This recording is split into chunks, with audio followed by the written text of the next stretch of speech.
നമസ്കാരം. നമസ്തേ. ഇസ്രായേൽ ഇന്ത്യയിൽ 110 ബില്യൻ്റെ ഇൻവെസ്റ്റ്മെന്റ് നടത്തുന്നുണ്ട് എന്ന് പറയുന്നുണ്ട്. ഇപ്പം യഥാർത്ഥത്തിൽ നമ്മൾ നോക്കുകയാണെന്നുണ്ടെങ്കിൽ ഇസ്രായേലിന്റെ ഏറ്റവും വലിയ ഉത്തമ സഹചാരി അല്ലെങ്കിൽ ഏറ്റവും വലിയ മിത്രം അല്ലെങ്കിൽ ഏറ്റവും വലിയ കൂട്ടുകാരൻ എന്നറിയപ്പെടുന്നത് യു.എസ് ആണ്. എല്ലാ കാലത്തും ഇപ്പോൾ ഇറാൻ യുദ്ധത്തിൽ പോലും ഇസ്രായേലിനെ സംരക്ഷിക്കാനും ഇസ്രായേലിന് വേണ്ടി യുദ്ധത്തിൽ വരെ ഏർപ്പെട്ട രാജ്യമാണ് ഈ പറയപ്പെട്ട യു.എസ്.എ. പക്ഷേ ഇപ്പം അമേരിക്കയിൽ നിന്ന് മാറി ഇസ്രായേൽ ഇന്ത്യയുടെ അടുത്തേക്ക് വല്ലാണ്ട് പിന്നെ ടച്ച് കീപ്പ് ചെയ്യുന്നു എന്നുള്ളത് മാത്രമല്ല, ഇന്ത്യയിൽ ഇത്തരത്തിലുള്ള ഇൻവെസ്റ്റ്മെന്റ് മാത്രം വരുമ്പോൾ എന്തുകൊണ്ടായിരിക്കാം ഇസ്രായേൽ അമേരിക്ക ഒഴിവാക്കി ഇന്ത്യ ഒരു ഉത്തമ മിത്രമായി കാണുന്നത്? ഇതില് ഇസ്രായേലിന്റെ പ്രതിരോധ മന്ത്രി ഈ കഴിഞ്ഞ ദിവസം ഇന്ത്യ സന്ദർശിച്ചിരുന്നു. ഇന്ത്യൻ പ്രതിരോധ മന്ത്രി രാജ്നാഥ് സിംഗുമായിട്ട് വിശദമായ ചർച്ചകൾ നടത്തി. അതിനുശേഷം പ്രധാനമന്ത്രി നരേന്ദ്രമോദിയുമായിട്ടും അദ്ദേഹം ചർച്ച നടത്തി. അതിനുശേഷമാണ് ഇസ്രായേലും ഇന്ത്യയും അടുത്ത 10 കൊല്ലത്തിനുള്ളിൽ 110 ബില്യൺ US$ ചെലവിട്ട് പ്രതിരോധ വ്യവസായങ്ങൾ തുടങ്ങുകയാണ് എന്നുള്ള ഒരു പ്രഖ്യാപനമുണ്ടായത്. ഇത് വലിയൊരു ഐതിഹാസികമായ മാറ്റമാണ് ഇസ്രായേലിന്റെ പ്രതിരോധ പോളിസിയിലാണെങ്കിലും വിദേശ നയത്തിലാണ്. എന്തുകൊണ്ടാണ് ഇസ്രായേൽ അങ്ങനെ ഒരു നയമാറ്റത്തിലേക്ക് ഇപ്പൊ പോയത് എന്ന് ചോദിച്ചാൽ, ഇസ്രായേലിന് മേൽ പലതരത്തിലുള്ള നിയന്ത്രണങ്ങളും ഈ കഴിഞ്ഞ കുറച്ചു വർഷങ്ങളായിട്ട് അമേരിക്ക കൊണ്ടുവരുന്നുണ്ട് ഒരു ഭാഗത്ത്. ഇനി മറുഭാഗത്ത് അമേരിക്കയുടെ ആയുധ ഉൽപാദന ശേഷി ഇസ്രായേലിന് അധികം പ്രയോജനം ചെയ്യുന്നില്ല. കാരണം അമേരിക്കയെ സംബന്ധിച്ചിടത്തോളം അമേരിക്ക ലോകം മുഴുവൻ വ്യാപിച്ചു കിടക്കുന്ന ഒരു മഹാശക്തിയാണ്. അമേരിക്കയ്ക്ക് ഓരോ പ്രദേശത്തിന് വേണ്ടിയും അമേരിക്ക ഒരു വർഷം ഉൽപ്പാദിപ്പിക്കുന്ന അല്ലെങ്കിൽ ടാർഗറ്റ് ചെയ്തിരിക്കുന്ന പ്രൊഡക്ഷൻ ഉണ്ട്. അത് വളരെ പരിമിതമാണ്. ഇപ്പോ ഹെസ്ബള്ളക്കെതിരെയും ഹമാസിനെതിരെയും ഹുതികൾക്കെതിരെയും ഒടുവിൽ ഇറാനെതിരെയും തന്നെ യുദ്ധം വന്നപ്പോൾ അമേരിക്കയുടെ ഇസ്രായേലിന് വേണ്ടിയിട്ട് എസ്റ്റിമേറ്റ് ചെയ്ത് വെച്ചിരുന്ന അമ്മ്യൂണിഷന്റെയും ആംസും തികയാതെ വന്നു ഇസ്രായേൽ. ആ ഷോർട്ടേജ് ഇസ്രായേൽ പരിഹരിച്ചത് ഇന്ത്യയിൽ നിന്നും ആയുധങ്ങളും അതുപോലെ പടക്കോപ്പുകളും ഇറക്കുമതി ചെയ്തിട്ടാണ്. അപ്പം നമ്മൾ കഴിഞ്ഞ ചർച്ചകളിൽ ഞാൻ പറഞ്ഞിട്ടുണ്ട്, അൽ ജസീറയുടെ ഒരു കണക്ക് പ്രകാരം കഴിഞ്ഞ 2 വർഷത്തിനുള്ളിൽ ഇസ്രായേൽ ഇറക്കുമതി ചെയ്ത അമ്മ്യൂണിഷനും ആയുധങ്ങളുടെയും 42% അമേരിക്കയിൽ നിന്നായിരുന്നു. പക്ഷെ ഇന്ത്യയിൽ നിന്നും വളരെ നിർണായകമായ 26% ഇറക്കുമതികൾ ഇന്ത്യയിൽ നിന്നായിരുന്നു. അതായത് കഴിഞ്ഞ 2 വർഷമായിട്ട് ഇസ്രായേലിന്റെ രണ്ടാമത്തെ ഏറ്റവും വലിയ ഇറക്കുമതി ഡെസ്റ്റിനേഷനായിട്ട് ഇന്ത്യ മാറി ആയുധങ്ങളുടെ കാര്യത്തിൽ. അപ്പോ ഇസ്രായേലിന് 2 കാര്യം ബോധ്യപ്പെട്ടു: ഇന്ത്യയിൽ നിർമ്മിച്ച ആയുധങ്ങളുടെ ക്വാളിറ്റി, അതുപോലെ തന്നെ ഇന്ത്യക്ക് മാസ് പ്രൊഡക്ഷൻ നടത്താനുള്ള ശേഷി. ഇത് രണ്ടും ഇസ്രായേലിന് ബോധ്യപ്പെട്ടു. അങ്ങനെയുള്ള ബോധ്യത്തിന്റെ അടിസ്ഥാനത്തിലാകാം ഇസ്രായേല് അമേരിക്കയിലുള്ള ഒരു ആശ്രയത്വം പൂർണ്ണമായിട്ടും വിട്ടിട്ട് ഇന്ത്യയിലേക്കൂടെ അത് ഡൈവേഴ്സിഫൈ ചെയ്യാനായിട്ട് ശ്രമിക്കുന്നു.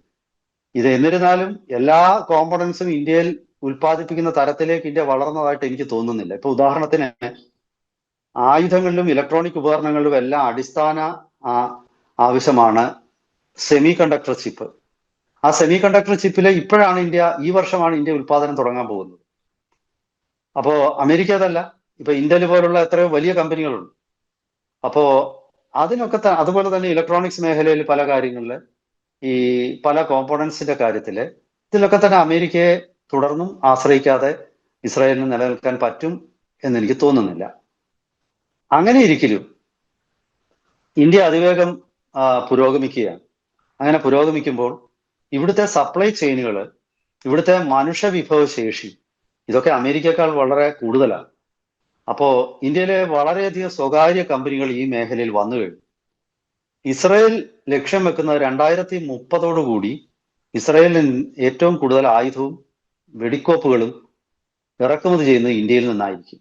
ഇത് എങ്ങനെ വേണം എന്നുള്ളതിനെ കുറിച്ചുള്ള ചർച്ചകളാണ് ഇന്ത്യയുമായിട്ട് നടത്തിയത്.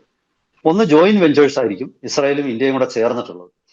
മറ്റൊന്ന് ടെക്നോളജി ഇന്ത്യൻ കമ്പനികൾക്ക് കൈമാറിക്കൊണ്ട് ഇന്ത്യൻ കമ്പനികൾ സ്വന്തമായിട്ട് ഉൽപ്പാദിപ്പിക്കുന്നത് ഇസ്രായേൽ ഇറക്കുമതി ചെയ്യും.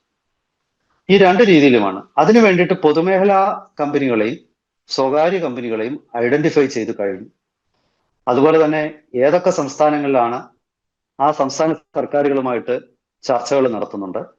അതുപോലെ പിന്നെ ഏതൊക്കെ മേഖലകളിലായിരിക്കണം ഇതെല്ലാം പ്രതിരോധ വ്യവസായത്തിൽ ഒരുപാട് മേഖലകളുണ്ട്. ഡ്രോൺ തൊട്ട് ഹൊവിച്ചർ തൊട്ട് ബോംബുകൾ തൊട്ട് അങ്ങനെ വളരെയധികം മേഖലകളുണ്ട്.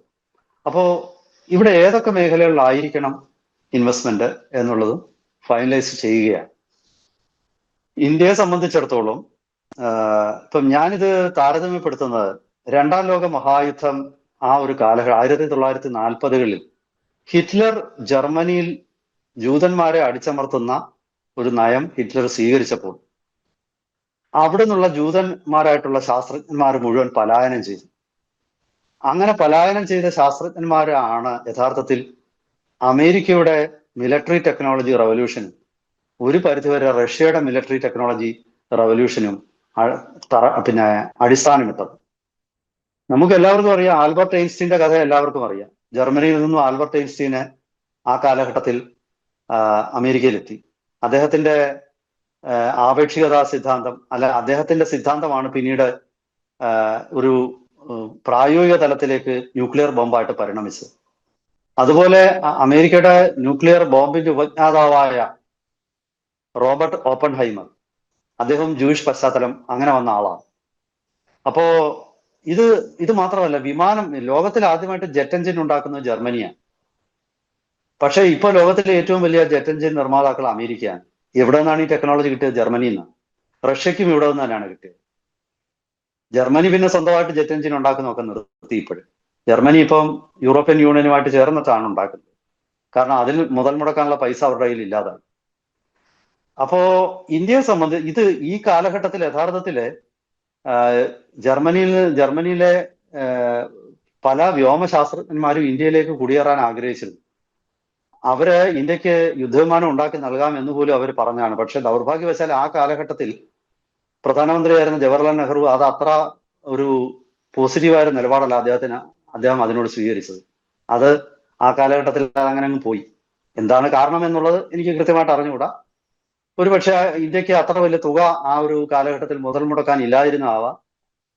അല്ലെങ്കിൽ ഈ ശാസ്ത്രജ്ഞന്മാരെ കൂടുതൽ ആകർഷണീയമായ പ്രലോഭനങ്ങൾ നൽകി മറ്റു രാജ്യങ്ങൾ അവരെ അവിടേക്ക് കൊണ്ടുപോയതാവാം.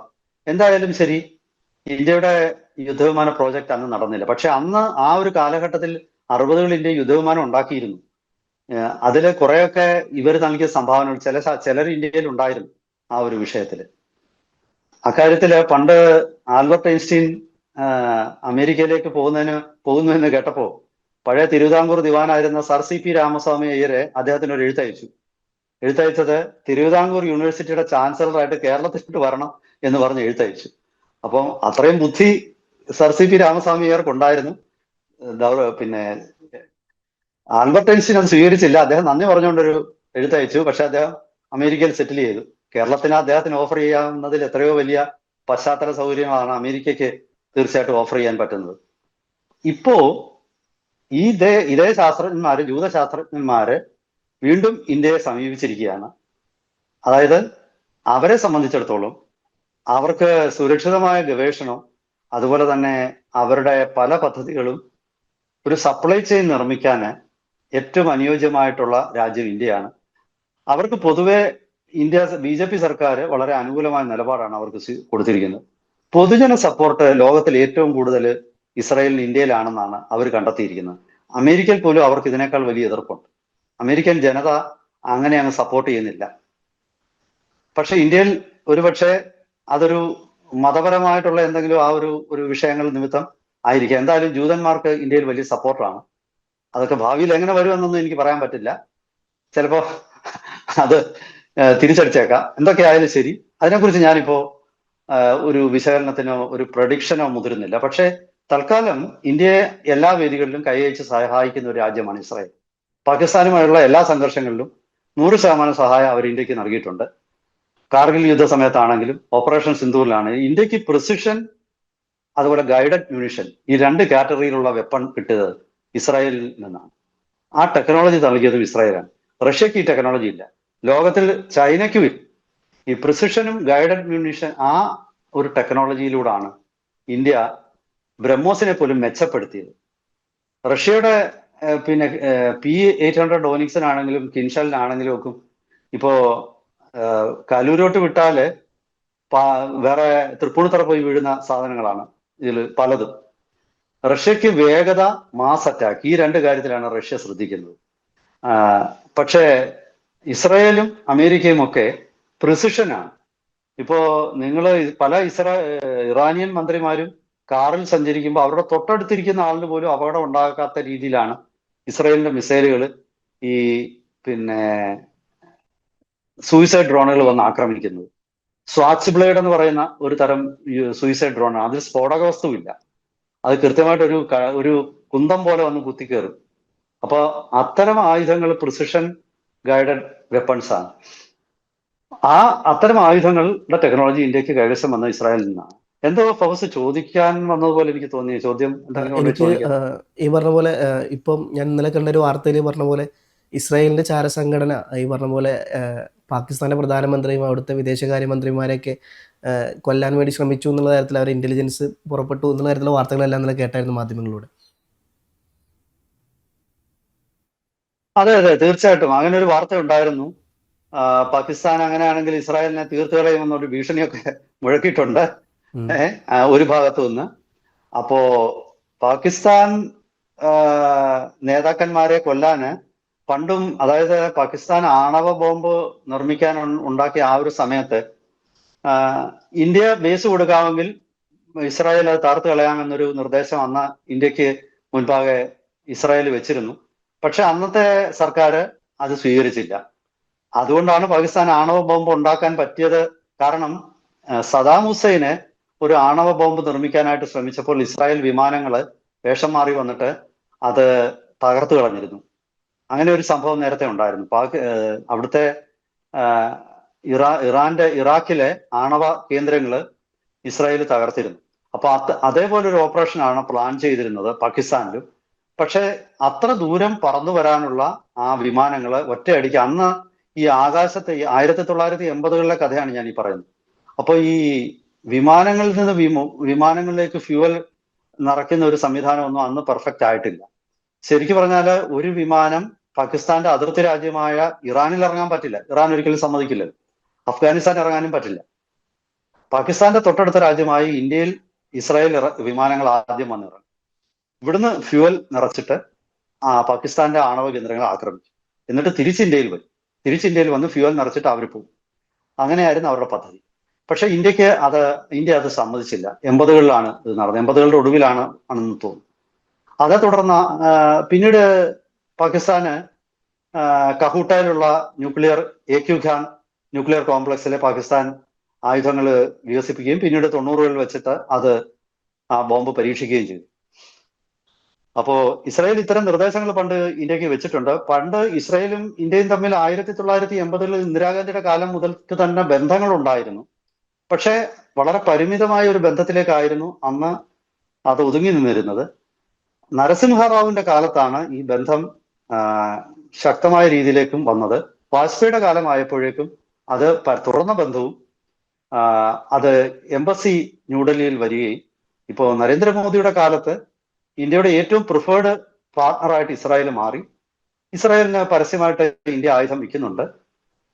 ഇസ്രായേലിന്റെ ആയുധങ്ങൾ ഇപ്പോൾ തന്നെ ഇന്ത്യ നിർമ്മിക്കുന്നുണ്ട്. ശരിക്കും പറഞ്ഞാൽ ഹെർമിസ് 900 എന്ന് പറയുന്ന ഇസ്രായേലിന്റെ medium altitude long endurance drone Adani group ദൃഷ്ടി എന്ന പേരിലുള്ള ഡ്രോണായിട്ട് ഇന്ത്യയിൽ നിർമ്മിക്കുന്നുണ്ട്.